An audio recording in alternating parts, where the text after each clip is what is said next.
Assalamualaikum warahmatullahi wabarakatuh. Salam sejahtera bagi kita semua. Om Swastiastu, Namo Buddhaya, Salam Kebajikan, Rahayu. Ini Mas Menteri Nadiem Anwar Makarim. Hari ini merupakan hari yang sangat istimewa. Selain bangsa Indonesia memperingati Hari Pendidikan Nasional, hari ini juga saya berkesempatan melakukan podcast dengan Bapak Presiden RI Joko Widodo. Apa pesan-pesan Bapak Presiden di hari yang penuh semangat ini? Langsung saja saya menyapa. Selamat sore Pak Presiden, apa kabar Pak? Alhamdulillah, kabar baik, sehat yang paling penting. Alhamdulillah. Pak Presiden, sebelumnya kan karena kita sudah melakukan tes PCR, kemudian kan sudah ada pembatas ini sesuai protokol kesehatan. Kita boleh ya Pak buka masker? Izin untuk podcast ini. Terima kasih Pak. Terima kasih Pak Presiden. Izinkan saya menanyakan pertanyaan yang pertama nih Pak. Hari ini kan Hari Pendidikan Nasional Pak Presiden. Apa makna Hardiknas ini bagi Bapak? Semangat Ki Hajar Dewantara. Ini yang kita harus ingat semuanya. Bahwa pendidikan itu haruslah memerdekakan manusia. Beliau menyampaikan itu. Dan itu kita harus ingat semuanya. Karena bagi Ki Hajar Dewantara, pendidikan harus memerdekakan kehidupan manusia. Kemerdekaanlah yang menjadi tujuan. Jadi kita di Indonesia dengan berbekal pendidikan, semua orang boleh menjadi apa saja. Ini juga penting, perlu digarisbawahi. Tapi selain itu harus juga menghormati kemerdekaan orang lain.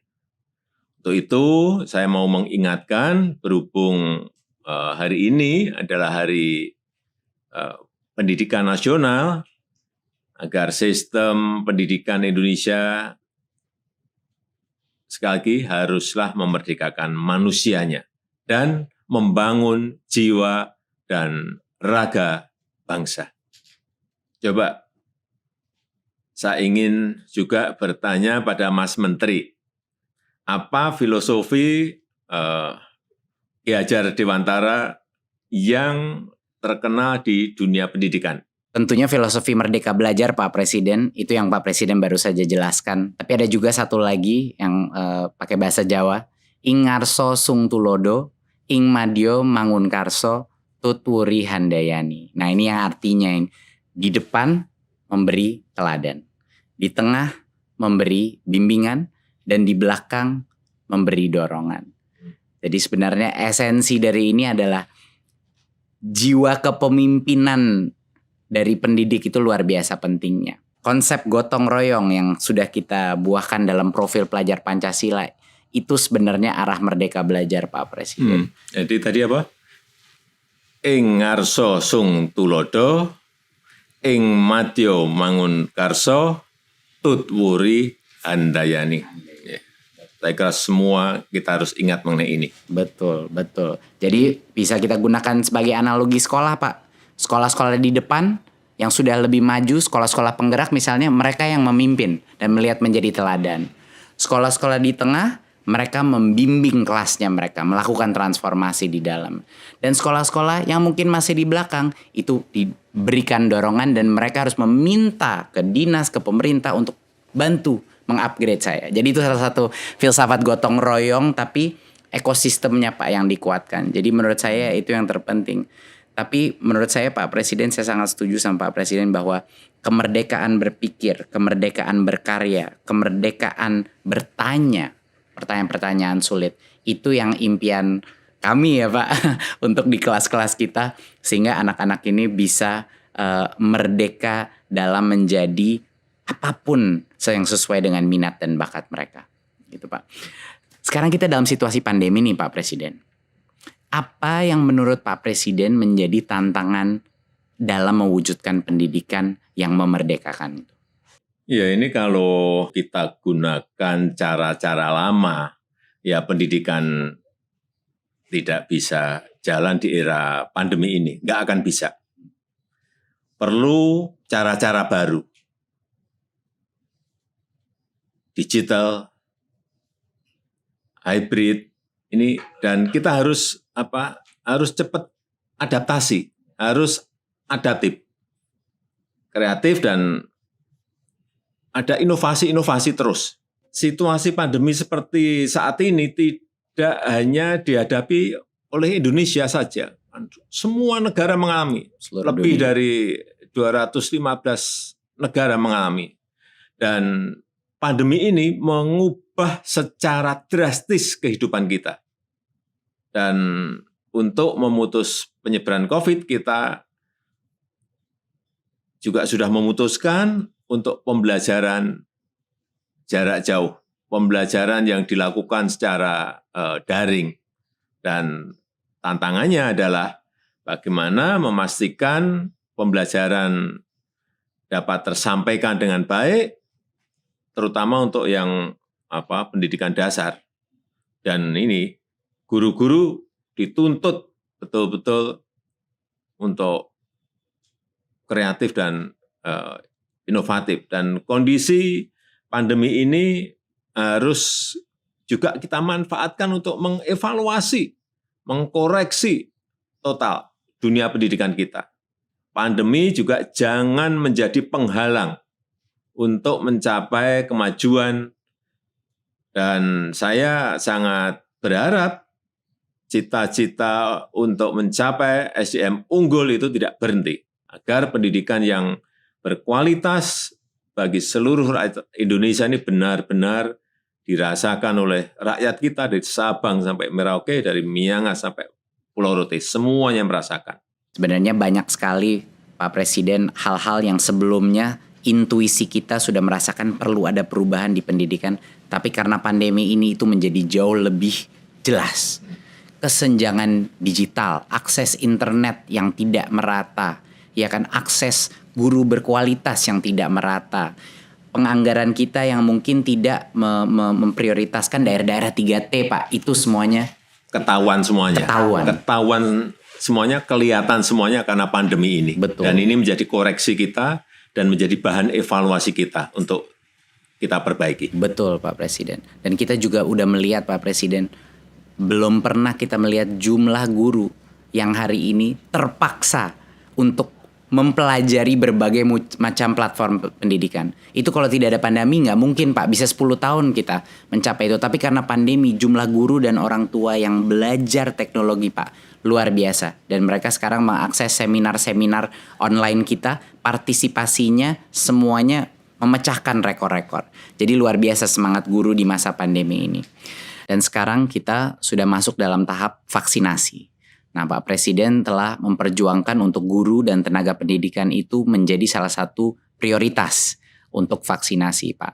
Tapi apa saja menurut Pak Presiden mengenai vaksinasi ini agar kemajuan pendidikan ini tidak terhalang? Apa menurut Bapak? Vaksinasi ini harus.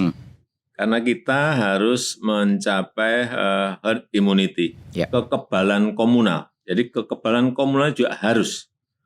Karena kita punya target, ada target pendidikan yang perlu dari offline ke hybrid. Waktu itu Mas Menteri mendampingi saya toh. Iya, Pak. Ya, pemerintah sudah memulai vaksinasi bagi tenaga pendidik dan kependidikan. Ini agar apa? Agar para pengajar ini terlindungi dan juga anak-anak kita bisa terlindungi dan anak-anak kita juga bisa segera sekolah tatap muka tapi terbatas, muka terbatas. Harapan saya ini seluruh tenaga pendidik, tenaga kependidikan dapat segera divaksinasi, karena saya telah menyampaikan ke Menteri Kesehatan beri prioritas. Dan dengan segala daya dan upaya, kita ingin segera mengembalikan anak-anak kita ke sekolah, tapi juga dengan catatan harus aman dari COVID. Kita bisa segera mengejar ketertinggalan yang disebabkan oleh pandemi. Jadi, kalau nanti sudah mulai tatap muka terbatas, betul-betul secara ketat harus menjalankan protokol kesehatan. Betul. Kemudian kita evaluasi setiap wilayah seperti apa. Dan setelah itu kita akan memutuskan lagi kebijakan ke depannya akan seperti apa. Gimana kira-kira? Dari saya, kalau menurut saya itu adalah hal yang terbaik Pak. Karena sekarang banyak sekali orang tua tidak diberikan opsi untuk tatap muka. Jadi menurut saya sudah sangat baik kebijakan bahwa kalau guru-gurunya itu sudah divaksin, sekolah itu wajib membuka opsi tatap muka Pak. Yeah. Tetapi orang tua tidak wajib mengirimkan anaknya ke sekolah kalau orang tuanya tidak nyaman. Jadi kuncinya dua seperti yang Pak Presiden bilang. Pertama, tatap muka terbatas, ini bukan kayak sekolah normal ya Pak. Nggak ada ekskul, nggak ada apa, kapasitasnya cuma 50%, harus rotasi. Dan yang kedua adalah haknya ujung-ujungnya itu ada di orang tua. Tapi saat ini kalau ada orang tua, pilihan aja mereka tidak punya di beberapa sekolah dan mereka mengalami banyak kesulitan. Jadi kami bekerja sama dengan Kementerian Kesehatan untuk memastikan mendorong Pemda-Pemda dan sekolah untuk melaksanakan vaksinasi dan melakukan tatap muka, Pak. Iya, yang penting akhir Juni itu vaksinasi untuk pendidik dan tenaga kependidikan harus sudah selesai. Karena nanti di tatap muka terbatasnya di bulan Juli kan. Iya, sebenarnya Pak, tatap mukanya udah bisa mulai jalan kalau sudah divaksin. Harapannya itu Juli hampir semuanya sudah ada opsi tatap muka. Jadi insya Allah bisa lebih cepat lagi Pak beberapa sekolahnya. Insya Allah Pak. Pak Presiden, izin bertanya, sebenarnya apa yang ada di benaknya Pak Presiden mengenai kemajuan yang Bapak ingin lihat terjadi dalam pendidikan di Indonesia ini? Pendidikan untuk semua. Artinya inklusif sampai ke pinggiran, sampai ke pelosok desa, pelosok tanah air. Tapi pendidikan yang berkualitas, Ya, itu kunci. yang kompetitif. Dua-duanya harus berjalan bersamaan. Ini kan yang saya tugaskan ke Mas Menteri. Justru dengan sekarang ini ada pandemi, terjadi percepatan untuk digitalisasi. Jadi kalau melihat di lapangan proses belajar jarak jauh yang kita lakukan, menurut Mas Menteri seperti apa? Banyak kendalanya. Banyak yang nggak punya HP, banyak yang nggak punya koneksi internet, dan kita melihat di dunia memang kualitas daripada pembelajaran itu ada penurunan. Tapi hal yang dipelajari para guru-guru dan anak-anak mengenai platform-platform digital ini menjadi suatu kesempatan emas bagi kita Pak Presiden untuk mengikuti perkembangan itu dan menggunakannya untuk transformasi pendidikan seperti yang Bapak bilang, hybrid. Walaupun anak udah kembali ke sekolah, nanti berbagai macam platform teknologi akan meningkatkan kolaborasi antara guru, orang tua, dan murid dengan cara-cara yang belum bisa kita prediksi, tapi kesempatannya banyak sekali Pak. Jadi sudah ada terobosan-terobosan? Sudah Pak. Ke sana? Ada beberapa. Ya. Pertama yang saya bilang tadi adalah digitalisasi sekolah akan menjadi salah satu fokus utama di dalam program Merdeka Belajar ini.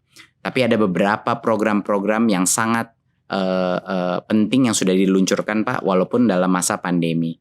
Yang pertama adalah ujian nasional kita ubah menjadi asesmen nasional, di mana sekarang kita bukan mengukur informasi, tapi kita mengukur numerasi dan literasi kemampuan bernalar Pak, sesuai dengan standar internasional. Dan pertama kalinya di sejarah kita Pak Presiden, kita akan menambahkan survei karakter, di mana nilai-nilai Pancasila akan bisa kita ukur dan kita kuantifikasi per sekolah. Isu-isu seperti intoleransi, kekerasan seksual, dan perundungan bisa kita ukur Pak Presiden. Dalam bagus sekali. Per sekolah Pak, nanti ada peta-petanya gitu. Bagus sekali. Jadi ini program Big Data, salah satu program Big Data pertama kita Pak. Bagus Pak sekali. Presiden selalu menagih saya mengenai melakukan digital government. Jadi ini step pertama kita Pak. Ya itu lompatan yang ingin kita lakukan kan di situ. Betul Pak. Dan yang kedua Pak adalah program guru penggerak, di mana regenerasi kepemimpinan kepala-kepala sekolah kita, pengawas kita, guru-gurunya LPTK kita itu akan keluar dari alumninya guru penggerak Pak. Saya baru aja di Papua Pak, kemarin luar biasa sama di Kalimantan Timur. Banyak dari guru penggerak yang ikut program baru 5 bulan nangis-nangis depan saya Pak Presiden. Mereka nangis karena apa Pak? Mereka nangis karena menurut mereka program ini membuat mereka menyadari berbagai macam mispersepsi mereka mengenai apa artinya pemimpin di dunia pendidikan Pak. Jadi strategi kedua kita Pak adalah untuk meluncurkan regenerasi kepemimpinan. Kepala-kepala sekolah kita semua bakal alumni dari guru penggerak. Ketiga Pak, kita transformasi keuangan ini yang dengan dukungan Pak Presiden sangat membantu Pak. Dana BOS yang tadinya suka datang telat Pak di daerah, kita nggak lewat pemerintah daerah, langsung transfer ke sekolah biar kepala sekolahnya nggak perlu nalangin dulu. Biasanya minjem-minjem Pak sama orang tua untuk bulan-bulan pertama. Sekarang alhamdulillah transfer langsung. Kedua, kepala sekolah sekarang punya fleksibilitas Pak dalam penggunaan dana BOS. Mereka bisa gunain, kadang ada yang kebutuhannya buku, kadang kebutuhannya digital, kadang-kadang kebutuhannya masker. Adapun yang kebutuhannya perahu untuk nyebrangin anak-anak dari pulau sebelah Pak. Iya, ini kan negara besar ya. Kebutuhan di setiap sekolah, di setiap daerah, di setiap provinsi itu pasti beragam, berbeda-beda. Betul. Jadi nggak bisa, tidak selalu kayak Pak Presiden, waktu saya pernah ngobrol sama Pak Presiden, keseragaman itu belum tentu keadilan. Iya, betul. Itu Pak, dan saya mengambil nasihatnya Pak Presiden lalu kita buat lewat kebijakan. Pak Presiden juga yang mendorong saya waktu itu untuk melakukan transformasi dana BOS Majemuk Pak Presiden. Kan aneh kan Pak, dulu Pak Presiden bilang sama saya, Mas Menteri ini aneh kok jadi per anaknya di Jakarta sama per anaknya di Papua, di Pulau Maluku. Jadi setelah kita evaluasi, kita ubah Pak Presiden. Sekarang namanya dana BOS Majemuk. Berdasarkan per anaknya itu berdasarkan indeks kemahalan. Jadi di Papua di mana bangun ruang kelas itu 3 kali lebih mahal, ngirim buku dari Jakarta bisa 2 kali lebih mahal. Sekarang Pak, anak-anak di kepulauan di Maluku sama Papua naik dana BOS-nya 40% sampai dengan 100% Pak Presiden. Ya itu yang namanya keadilan. Betul. Belum tentu keseragaman adalah keadilan. Bagaimana sekarang Mas Menteri mengenai infrastruktur dan teknologi untuk sekolah? Digitalisasi sekolah Pak. Tentunya bekerja sama berkoordinasi dengan Menkominfo Pak untuk memastikan bahwa sekolah menjadi prioritas untuk koneksi internet Pak. Dari Kemendikbud kami sedang mempersiapkan program distribusi laptop terbesar Pak yang pernah terjadi. Sehingga anak-anak kita dan guru-guru kita akan bisa mengakses ya, dan tentunya dengan proyektor dan juga dengan wifi router. Kapan itu? Harapannya dalam 1-2 tahun ke depan banyak sekali sekolah kita, puluhan ribu sekolah kita akan menerima paket-paket laptop Pak. Dan juga Pak, beberapa inovasi yang kita lakukan tentunya di Kampus Merdeka dan KIP Kuliah Pak. Di Kampus Merdeka adalah program yang luar biasa didukung Pak Presiden, adalah untuk membuka opsi bagi perusahaan, bagi NGO untuk membuat kursus-kursus 1 semester yang akan mendapatkan full SKS bagi anak-anak mahasiswa kita. Jadi sekarang belajar bisa di mana-mana. Iya, sekarang artinya belajar itu bisa dengan siapa saja. Belajar juga bisa di mana saja. Dengan siapapun, bisa dengan perbankan, bisa dengan industri, bisa dengan UKM, semuanya bisa. Benar, setuju sekali Pak. Tapi masalahnya dulu Pak Presiden, jangka waktunya kependekan. Kalau mau magang itu cuma 1-2 bulan Pak. Dan anak-anak kuliahnya masih harus ngambil mata kuliah di universitasnya. Sekarang sudah berubah Pak. Dia akan mendapatkan full 20 SKS di dalam perusahaan tersebut. Jadi dia tidak harus mengorbankan SKS dia dan kapan dia lulus.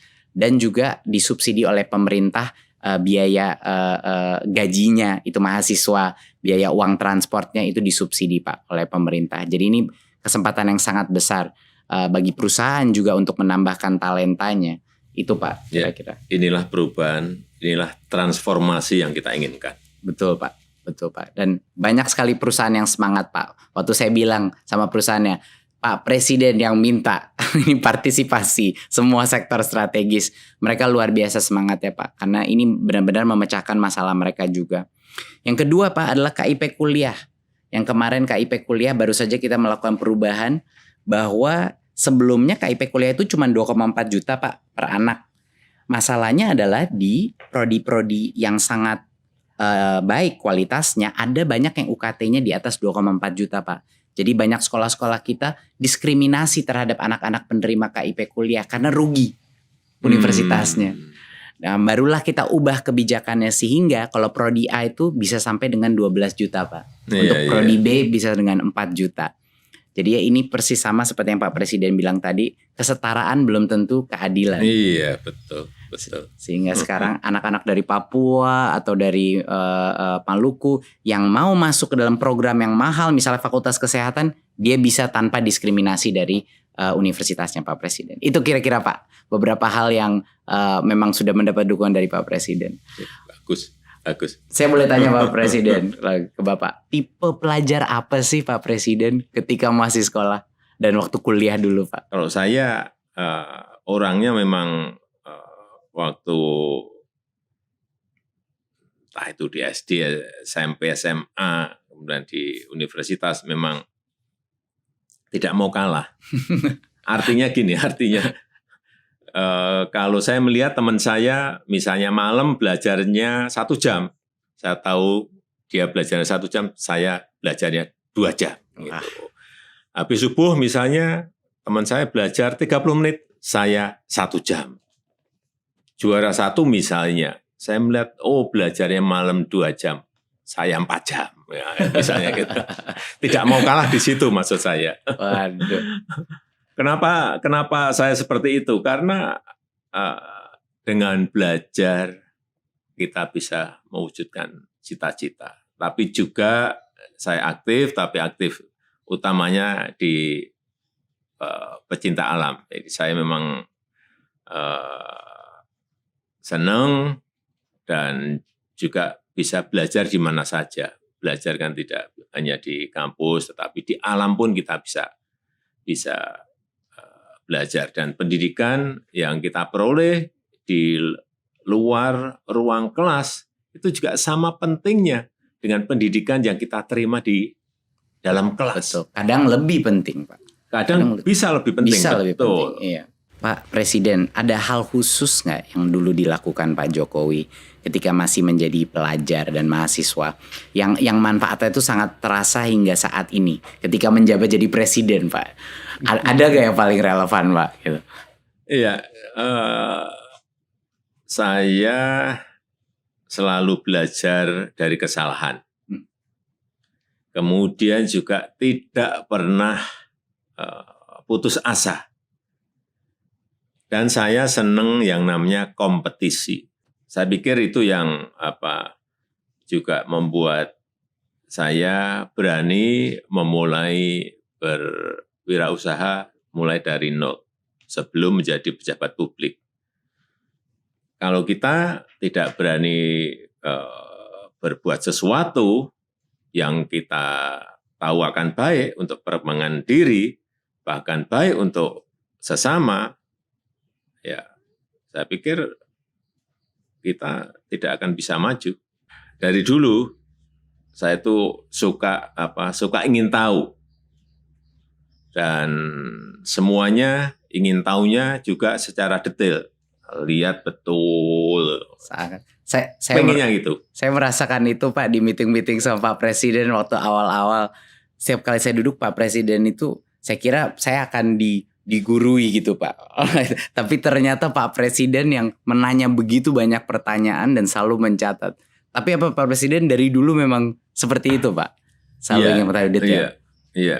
Oleh karenanya sekarang pun juga sama seperti itu. Kenapa saya cek ke lapangan setiap pekerjaan-pekerjaan secara detail. Secara detail pun kadang-kadang masih meleset, apalagi tidak. Betul, setuju sekali Pak. Boleh saya tanya Pak Presiden. Pak Presiden, apakah ada pesan mungkin penyemangat untuk para pendidik dan pelajar di Indonesia di Hari Pendidikan Nasional ini? Jangan berhenti belajar walau sedang pandemi. Justru gunakan untuk belajar sekarang ini secara mandiri dan menjadi pembelajar sejati. Ilmu dari sekolah atau dari kampus itu bisa menjadi suatu saat itu usang, menjadi jadul. Tapi kalau selalu belajar sepanjang zaman, ini akan terus bisa relevan. Artinya memang kita harus belajar terus. Luar biasa, menjadi pembelajar sepanjang hayat ya Pak. Menjadi pembelajar sepanjang hidup, betul. Terima kasih Pak Presiden RI Joko Widodo. Banyak sekali pesan Bapak yang tadi menjadi bekal buat saya menjalankan tugas ini. Saya juga harap masyarakat juga dapat terinspirasi oleh kata-kata dan juga sejarahnya Pak Presiden. Sehat selalu Pak Presiden dan semoga lancar menjalankan ibadah di bulan suci ini. Terima kasih, amin. Terima kasih. Itu tadi podcast saya dengan Bapak Presiden RI. Terima kasih telah menyaksikan dan pada kesempatan ini saya juga ingin mengucapkan selamat menunaikan ibadah puasa di bulan yang penuh berkah ini. Marilah kita mencapai kemenangan. Mari serentak bergerak, wujudkan Merdeka Belajar. Sekian, wassalamualaikum warahmatullahi wabarakatuh. Om Shanti Shanti Shanti Om. Namo Buddhaya.